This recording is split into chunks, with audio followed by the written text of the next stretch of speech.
Now, it's not in my habit to agree with the Wall Street Journal, but Donald, they point out that even though you're a very smart guy, this is a very dumb thing to do.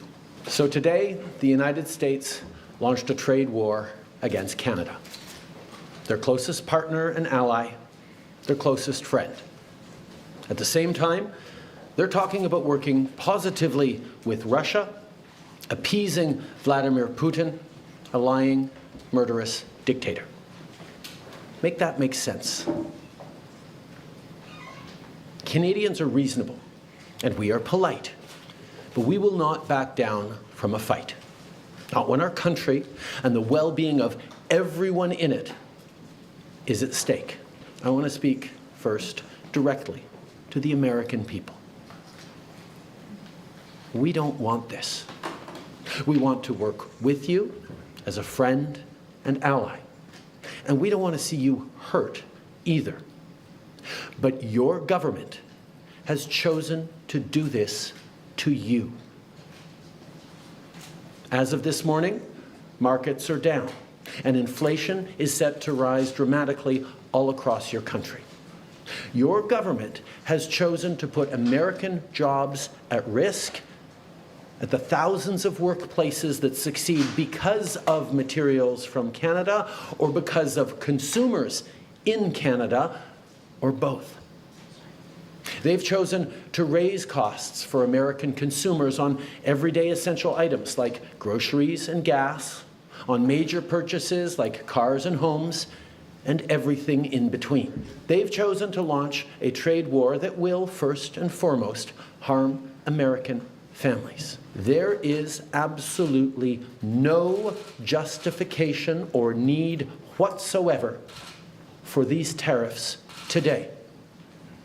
Now, the legal pretext your government is using to bring in these tariffs is that Canada is apparently unwilling to help in the fight against illegal fentanyl. Well, that is totally false. Let's look at the facts. Our border is already safe and secure.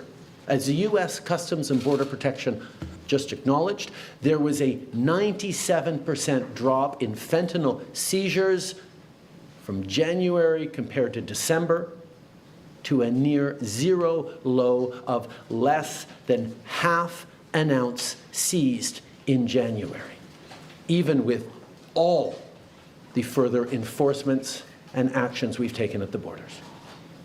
In sum, we stepped up. We engaged closely and constructively with the President and his administration. We did everything we promised. We stuck to our word. And we did it because we believe in working together to protect our citizens. Now I want to speak directly to one specific American, Donald.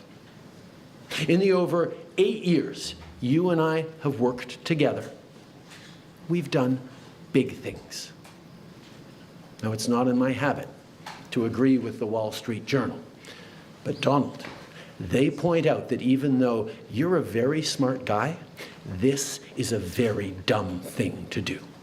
And now, to my fellow Canadians, I won't sugarcoat it.